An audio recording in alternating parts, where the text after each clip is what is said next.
Welcome to another episode, another season of Don't Sweat the Small Stuff. Chapter 21 says, imagine yourself at your own funeral. This strategy is a little scary for some people, but universally effective at reminding us of what's most important in our lives. When we look back on our lives, how many of us are going to be pleased at how uptight we were? Almost universally, when people look back on their lives while on their deathbed, they wish that their priorities had been quite different. With few exceptions, people wish they hadn't sweated the small stuff so much. Instead, they wish they had spent more time with the people and activities that they truly loved and less time worrying about aspects of life that, upon deeper examination, really don't matter all that much. Imagining yourself at your own funeral allows you to look back at your life while you still have the chance to make some important changes. While it can be a little scary or painful, it's a good idea to consider your own death and, in the process, your life. Doing so will remind you of the kind of person you want to be and the priorities that are most important to you.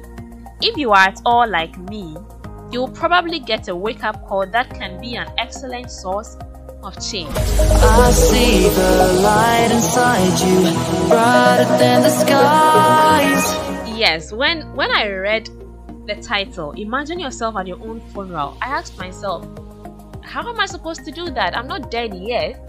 I'm still living. So how am I supposed to imagine? What image will I even get of imagining myself at my own funeral? But then after reading the chapter, it was clearer to me that it only means that we should reflect on our lives. Reflect on what you did last week. Reflect on what you did today. Reflect on what you did last month. Reflect on what you did yesterday. Reflect on what you did the past year. Now, most of us have been doing this, but on the blind side of imagining ourselves at our own funeral. On New Year's Eve, almost every one of us is in a hurry to jot down their New Year resolutions. Now, before you jot down your resolutions, which I know most of us do, you start thinking about what you wanted to do the previous year. You begin to realize what you were able to do, what you were able to achieve. And then upon that, you jot down what you want to continue achieving or what you want to get this year. And that is what you jot down as your New Year resolutions. Now, Rachel is telling us that we should see these resolutions as our own funeral. The time that we use to think about what we want to do for this year.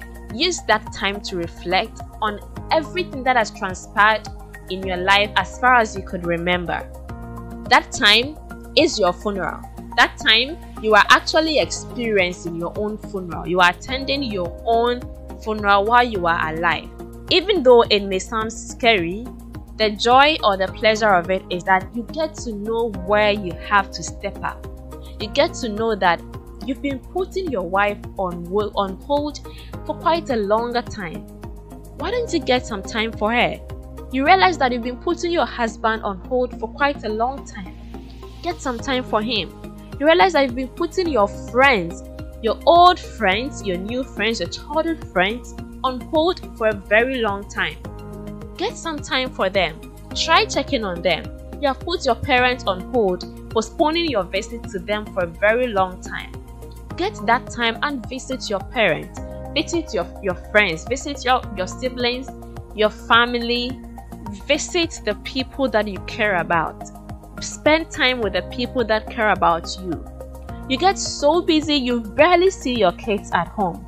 You are up early for work, you return late, and by the time you come, they are all asleep. They don't even get to say hello to mommy or hello to dad. Now imagine that. Now fast forward, imagine yourself on your deathbed regretting all these things that you were not able to do. This is the time to do all of that. And after reading the chapter, I was really relieved. I hope that you feel relieved and you start doing the things that you need to do before we regret things. Now we will talk about regret some other time, that for now, I want you to imagine yourself at your own funeral. I'll see you in our next episode. That will be the second episode of this season 3 and chapter 22. Bye bye.